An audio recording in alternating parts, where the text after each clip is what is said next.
Pemirsa, memperingati Hari Bumi, sejumlah mahasiswa peduli lingkungan dari Teknik Lingkungan Universitas Islam Negeri UIN Araniri, Banda Aceh melakukan aksi bersih sampah di pantai dan puluhan kantong berbagai jenis sampah dikumpul hanya dalam waktu 1 jam saja.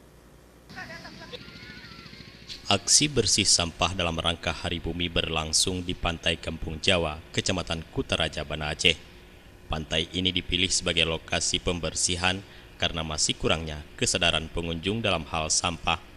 Banyak sampah sisa kemasan makanan dan popok bayi membuat pantai favorit warga Banda Aceh ini terlihat sangat kotor. Melibatkan lebih dari 70 mahasiswa, satu persatu sampah di pantai sekitar dikutip. Beberapa sampah harus dipungut dengan kayu karena terlanjur tertimbun pasir laut. Sampah plastik merupakan jenis sampah yang paling banyak ditemukan para penggiat lingkungan ini. Popok bekas bayi dibuang begitu saja sehingga membuat pantai jorok. Para mahasiswa ini harus menggais sampah dari dalam pasir dan kolong warung yang banyak dibuang pengunjung. Mereka sangat prihatin dengan tingkat kesadaran warga dan pengunjung yang masih sangat rendah. Padahal pantai menjadi lokasi hidupnya biota laut yang menjadi pangan manusia. Sampah kan benar-benar menjadi booming gitu, nggak terurus karena belum pihak dari dinas pun belum 100% melayani tentang pengelolaan sampah. Ya, dari awal misalnya kita masuk dari Kampung Jawa sampai ke sini saja sudah banyak sampah yang berserakan kan.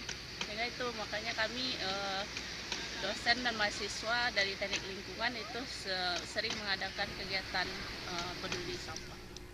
Keprihatinan serupa juga disampaikan Yegi Darnas yang mengajar soal sampah di kampus IAIN Araniri.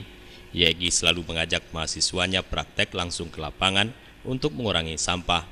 Keterbatasan tenaga kebersihan dan masih rendahnya kesadaran warga memotivasi mereka menggalakkan operasi semut atau selalu memungut sampah. Selain Hari Bumi, mahasiswa Teknik Lingkungan UIN ini juga kerap melancarkan operasi sampah di lokasi yang banyak dikunjungi warga.